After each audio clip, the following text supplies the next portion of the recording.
여성은 믿을 수 없는 광경을 목격했습니다. 주변은 모두 불바다가 되었지만 한 곳만 마치 오아시스처럼 거의 멀쩡한 모습을 유지하고 있었죠. 도대체 어떻게 이런 일이 가능했던 걸까요? 오늘의 사연 시작하겠습니다. 안녕하세요. 저는 미국에서 기자로 일하는 산드라입니다. 오늘 저는 LA를 뒤흔든 최악의 산불 현장에서 보게 된 놀라운 이야기를 전해드리려고 해요. 73조 원의 피해, 10만 명이 넘는 이재민, LA 역사상 최악의 화재라고 합니다. 편집장님의 말에 심장이 철렁 내려앉았습니다. 두려움과 불안이 밀려왔지만 머뭇거릴 시간이 없었죠. 생각이 많아지면 겁에 질릴 이유가 수십 가지는 떠오를 게 뻔했으니까요. 곧바로 현장으로 향했습니다. LA 해안가에서 시작된 불길은 순식간에 도시 전역으로 퍼졌습니다. 소방당국의 필사적인 진화 작업에도 불구하고 화재는 걷잡을 수 없이 확산되었죠. 상황실에는 실시간으로 피해 상황이 업데이트되고 있었습니다. LA 소방서 대변인은 브리핑에서 이렇게 상황을 전했습니다. 화재는 시속 30마일의 강풍을 타고 내륙으로 확산되고 있습니다. 현재까지 집계된 피해 규모는 650억 달러를 넘어섰으며 10만 명 이상의 주민들이 대피한 상태입니다. 저는 대피소를 찾아가 이재민들의 이야기를 듣기 시작했습니다. 40년을 살아온 집이 한순간에 잿더미가 되었다는 노부부, 결혼식을 앞두고 모든 것을 잃어버린 젊은 부부. 그들의 슬픔이 제 가슴을 짓눌렀습니다. 긴급 구호센터에서 만난 한 소방관은 이렇게 전했습니다. 제가 19년 동안 소방관으로 일했지만 이런 화재는 처음입니다. 바람이 너무 강해 불길을 잡기가 거의 불가능한 상황입니다. 피해 규모가 커지면서 연방정부도 움직이기 시작했습니다. 대통령은 긴급 재난 지역 선포를 검토 중이며 주방위군도 투입이 결정됐다는 소식이 전해졌습니다. 저는 이 모든 상황을 시청자들에게 차분히 전하고 있었지만 제 안에서는 깊은 절망이 밀려들고 있었습니다. 이 모든 재난을 직접 보고 들으며 느꼈던 감정은 결코 말로 다 표현할 수 없는 것이었습니다. 20년 넘게 재난 현장을 취재하며 많은 일을 겪었지만 이번만큼은 달랐습니다. 불길 속에서는 희망조차 찾을 수 없을 것 같았습니다. 제가 서 있는 이곳은 불과 24시간 전만 해도 평화로운 주택가였습니다. 하지만 지금은 보시다시피 모든 것이 잿더미로 변했습니다. 주민들은 자신의 삶의 터전이 타들어가는 모습을 속수무책으로 지켜볼 수밖에 없었습니다. 제 마음을 더욱 무겁게 했던 것은 화재 지역 근처에 언니 비앙카와 그 가족이 살고 있다는 사실이었습니다. 헬기에서 화재 현장을 내려다보며 리포팅을 하던 중에도 자꾸만 눈길이 언니의 동네 쪽으로 갔습니다. 불길은 점점 그 방향으로 번져가고 있었죠. 라이브 방송을 이어가면서도 머릿속은 온통 비앙카 생각뿐이었습니다. 마지막으로 통화한 게 언제였지? 아침에 잠시 연락했을 때는 대피 명령이 내려지지 않았다고 했는데. 비앙카, 제발 전화 좀 받아. 이번이 벌써 20번째 전화였습니다. 리포팅 중간에도 계속 전화를 걸었지만 연결되지 않았습니다. 마지막 방송을 끝내자마자 차에 뛰어올라 언니 집이 있는 방향으로 향하려 했지만 이미 도로는 전면 통제된 상태였습니다. 그때 벨소리와 함께 화면에 뜬 이름을 보고 숨이 멎을 뻔했습니다. 산드라. 오, 정말 다행이야. 연락이 안 돼서 얼마나 걱정했는지 몰라. 전화기 너머로 들리는 언니의 목소리에 눈물이 왈칵 쏟아졌습니다. 나도 너무 걱정했어. 지금 어디야? 안전한 곳이라고 말해줘, 제발. 우린 괜찮아. 지금 한인타운에 있어. 옆집 브라운 씨 가족이 화재 소식을 듣자마자 우리를 데리고 나왔어. 그래서 일찍 피할 수 있었어. 한인타운? 왜 하필 그곳으로? 궁금증이 스쳤지만 언니의 안정된 목소리에 마음이 놓였습니다. 언니는 그곳 상황을 자세히 이야기해 주었습니다. 이웃 브라운 씨의 부인이 한국 사람이라 상황을 빠르게 파악했고 한인회가 운영하는 대피소로 안내했다고 했습니다. 산드라, 여기 정말 대단해. 대피소가 마치 작은 도시 같아. 봉사자들이 24시간 교대 근무를 하고 의료진도 상주해 있어. 심지어 아이들을 위한 임시 돌봄 교실도 운영하고 있어. 취재 본능이 스멀스멀 고개를 들었습니다. 주변 지역은 화염에 휩싸여 혼란 그 자체인데 어떻게 한인타운은 이렇게 체계적인 대응이 가능할까? 수많은 자원봉사자들이 어떻게 이렇게 조직적으로 움직일 수 있을까? 언니도 만나고 취재도 해야겠다는 생각이 들었습니다. 그리하여 저는 취재팀과 함께 한인타운으로 향했습니다. 한인타운으로 향하는 길은 마치 전쟁터를 가로지르는 것 같았습니다. 하지만 한인타운에 도착했을 때 믿기 어려운 광경이 눈앞에 펼쳐졌습니다. 주변 지역은 모두 검게 그을리거나 무너져 내렸지만 놀랍게도 한인타운만은 마치 오아시스처럼 멀쩡하게 서 있었습니다. 도대체 어떻게 이런 일이 가능했을까요? 취재를 시작하며 가장 먼저 눈에 띈 것은 건물의 구조였습니다. 미국의 일반적인 목조 건물과 달리 한인타운의 대부분의 건물은 콘크리트로 지어져 있었죠. 처음에는 단순한 우연이라 생각했지만 곧 그 이유를 알게 되었습니다. 이건 단순한 우연이 아닙니다. 우리는 LA 폭동을 겪으면서 큰 교훈을 얻었거든요. 한인의 관계자는 1992년 LA 폭동 이후 한인사회가 재난 대비를 최우선 과제로 삼았다고 설명했습니다. 그 첫 번째 대응책이 바로 건축 구조 변경이었습니다. 보시는 것처럼 우리 건물 대부분이 콘크리트로 지어졌습니다. 화재에 훨씬 강하죠. 미국에서는 여전히 목조 건물을 선호하지만 우리는 한국식 건축 방식을 고수하고 있어요. 실제로 한인타운의 건물들은 튼튼한 요새처럼 보였습니다. 화염을 견딜 수 있는 견고한 콘크리트 구조물들이 줄지어 있었죠. 그에 반해 인근 지역의 목조 건물들은 불길의 속수무책으로 무너져 내렸습니다. 더욱 놀라웠던 것은 소방 안전시설이었습니다. 한인타운의 건물들은 최신식 소방 장비를 갖추고 있었으며 그 수준은 소방서를 방불케 했습니다. 스프링클러는 기본이었고 화재 감지 시스템, 비상탈출구, 심지어 옥상 살수 장치까지 마련돼 있었습니다. 무엇보다 인상적이었던 점은 이 모든 시설들이 정기적으로 철저히 점검된다는 것이었습니다. 우리 건물에서는 매달 소방시설 점검을 실시합니다.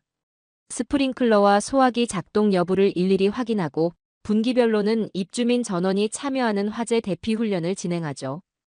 귀찮아하는 분들도 있었지만 이번 화재에서 그 효과를 절실히 느꼈을 겁니다. 소방안전관리자의 말이었습니다. 취재 중에도 점검이 진행되고 있었습니다. 소화전 수압 테스트부터 화재 감지기 작동 확인까지 모든 절차가 꼼꼼하게 이루어졌습니다.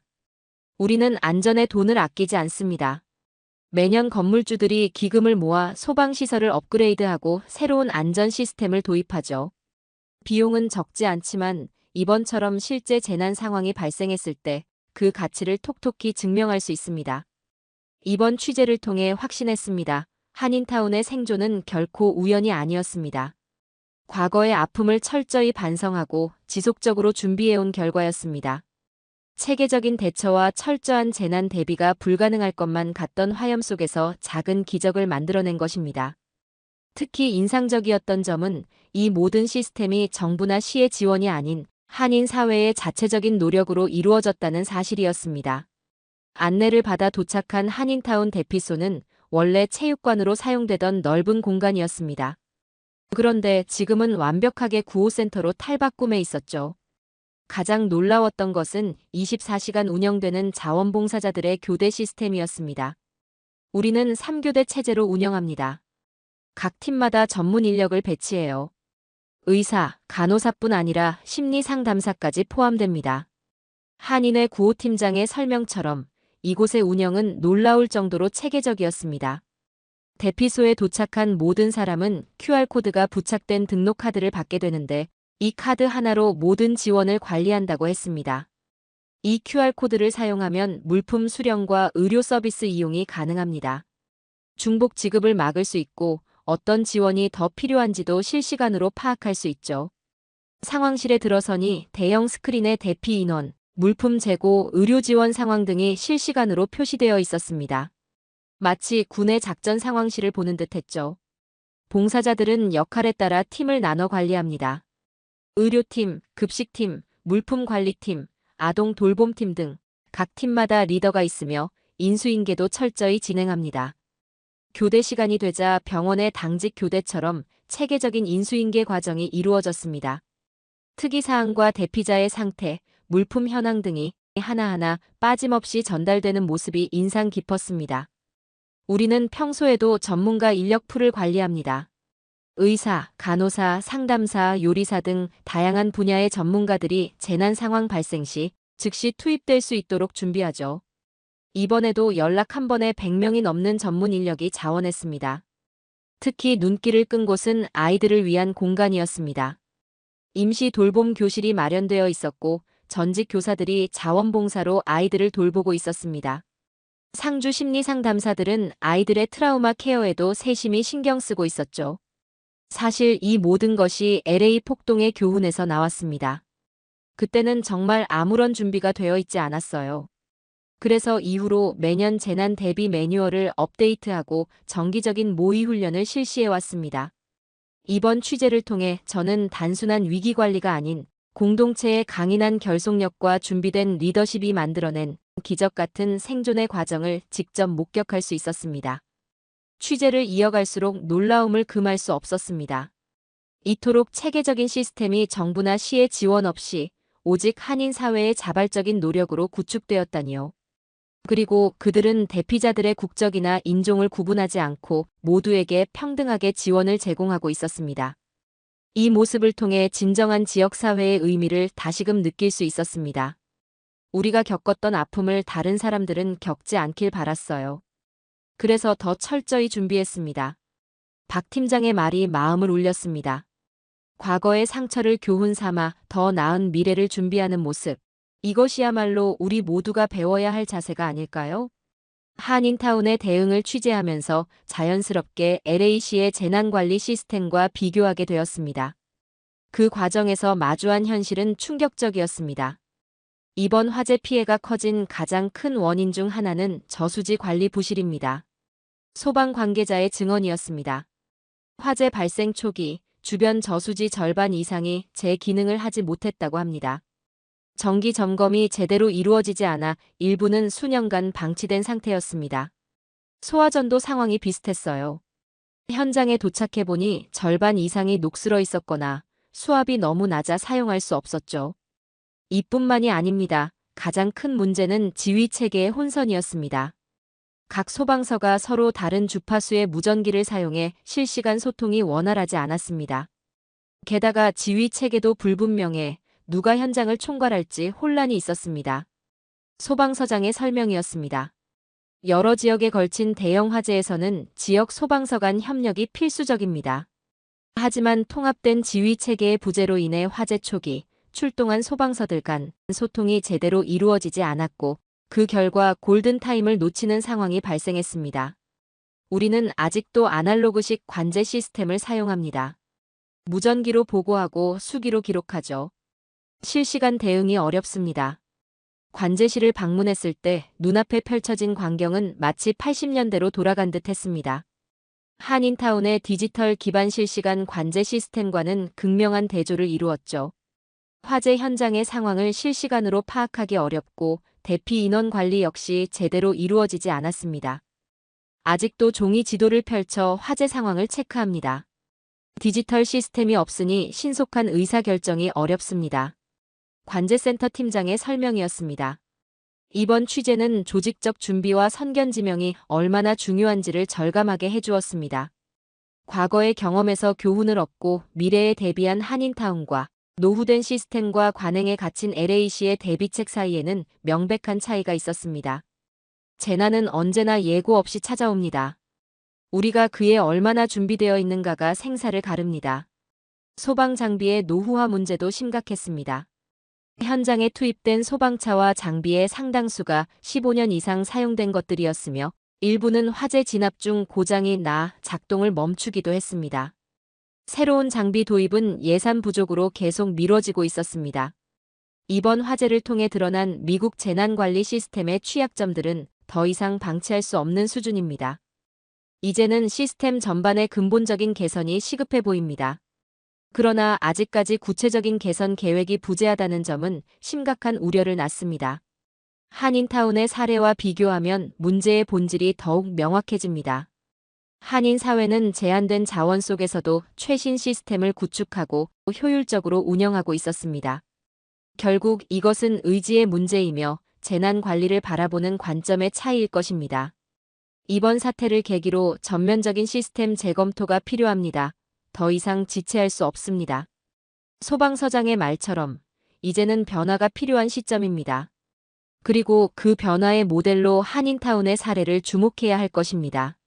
작은 커뮤니티가 만들어낸 효율적인 시스템이야말로 우리가 배워야 할 교훈을 담고 있습니다. 취재를 이어가며 한 가지 의문이 들었습니다. 한인타운의 선진적인 재난관리 시스템은 어디에서 비롯된 것일까? 그 답을 찾기 위해 한국의 재난관리 시스템을 살펴보았습니다. 한국의 재난관리는 중앙재난안전대책본부를 중심으로 모든 정보가 실시간 공유되며 즉각적인 대응이 가능한 통합 시스템입니다. 한국소방청 자문관과의 인터뷰는 놀라움의 연속이었습니다. 특히 스마트시티 통합 플랫폼은 혁신적이었습니다. 도시 전체의 CCTV, 센서, 소방시설이 하나의 시스템으로 연결되어 있었죠. 화재가 발생하면 주변 신호등이 자동 제어돼 소방차가 골든타임을 확보합니다. CCTV로 실시간 상황을 모니터링하고 IoT 센서로 화재 확산 경로를 예측할 수 있습니다. 재난 문자 시스템도 매우 체계적이었습니다. 긴급 상황이 발생하면 해당 지역의 모든 주민에게 즉각 경고 문자가 발송되며 대피 경로와 행동 요령이 상세히 안내됩니다. 우리는 상황별, 지역별로 세분화된 재난 문자 시스템을 운영합니다. 외국인을 위해 다국어 서비스도 제공합니다. 재난안전통신망 담당자의 설명입니다. 또한 한국의 민관 협력 체계는 더욱 인상적이었습니다. 정부, 소방서, 경찰서는 물론 민간 기업과 의료기관까지 하나의 네트워크로 연결되어 각자의 역할이 명확히 정해져 있습니다. 실제로 대형마트나 편의점은 재난 거점으로 지정되어 비상물품을 비축하고 구호물품 공급처로 활용됩니다. 일반 시민들도 정기적으로 재난 대비 교육과 훈련에 참여합니다. 이러한 선진 시스템은 수많은 시행착오와 경험의 결과물입니다. 특히 2014년 세월호 참사 이후 대대적인 시스템 개선이 이루어졌고 그 결과 세계적 수준의 재난관리 시스템을 갖추게 되었습니다. 한국의 재난관리 시스템은 이제 전 세계의 벤치마킹 대상이 되고 있습니다. 체계적인 통합관리, 첨단 기술 활용, 민관의 유기적 협력, 이 세 가지가 바로 한국 시스템의 핵심 경쟁력입니다. 이제야 한인타운의 시스템이 완전히 이해되었습니다. 그들은 한국의 선진 시스템을 자신들의 현실에 맞춰 축소 적용한 것이었습니다. QR코드 관리 시스템과 실시간 상황실 운영 등 모든 것이 한국에서 영감을 얻은 것이었죠. 산드라, 언니. 취재를 마친 뒤 비앙카 언니와 마주한 순간 우리는 부둥켜 안고 뜨거운 눈물을 쏟았습니다. 형부와 귀여운 조카들까지 환한 미소로 저를 반겨주었죠. 언니 가족뿐 아니라 한인 대피소에 머무는 사람들 모두가 다른 대피소에서 봤던 피난민들과는 사뭇 달라 보였습니다. 물론 그들도 커다란 충격에서 완전히 벗어나지 못했을 겁니다. 하지만 저는 그들의 평온한 표정과 다른 봉사자들을 도우며 바쁘게 움직이는 모습에서 강한 에너지를 느꼈습니다. 그들은 이미 다시 일어설 힘을 얻은 듯 보였습니다. 이번 대형 화재를 계기로 LA시에도 변화의 바람이 불고 있습니다. 한인타운의 이야기는 LA 전역으로 확산되었고 이는 자연스럽게 한인 사회에 대한 긍정적 인식의 변화로 이어졌습니다. 예전엔 그저 조용한 이웃이었는데 이제는 우리 지역의 롤 모델이 되었어요. 그들의 공동체 정신과 체계적인 시스템에서 배울 점이 많습니다. 이웃 주민의 이 말처럼 한인타운은 이제 단순한 아시아 커뮤니티가 아닌 LA의 새로운 희망으로 자리 잡았습니다. 그들이 보여준 준비성과 공동체 정신은 우리 모두에게 중요한 교훈을 남겼습니다. 취재를 마치며 저는 깊은 깨달음을 얻었습니다. 대형 산불은 많은 이들에게 큰 상처를 남겼지만 동시에 잊지 말아야 할 소중한 교훈도 안겨주었습니다. 재난 앞에서는 모두가 하나입니다. 한인회 관계자의 이 말이 아직도 귓가에 울립니다. 실제로 한인타운의 대피소에서는 인종이나 국적이 중요하지 않았습니다. 그곳을 채운 것은 서로를 돕고 보듬는 따뜻한 마음뿐이었습니다. 특히 배움의 자세가 더욱 인상 깊었습니다. 한인 사회는 LA 폭동의 쓰라린 경험을 교훈 삼아 체계적인 시스템을 준비했고 이제 그들의 시스템은 LA 전역의 모범 사례가 되어가고 있습니다. 이는 우리가 서로에게 배울 것이 얼마나 많은지를 일깨워주는 강력한 사례가 아닐 수 없습니다. 이번 사태는 끝이 아닌 새로운 시작일 것입니다. 더 안전하고 더 따뜻하며 더 통합된 LA를 만들어가는 긴 여정의 출발점. 이 특별한 순간을 기록할 수 있었던 것은 제게도 큰 영광이었습니다.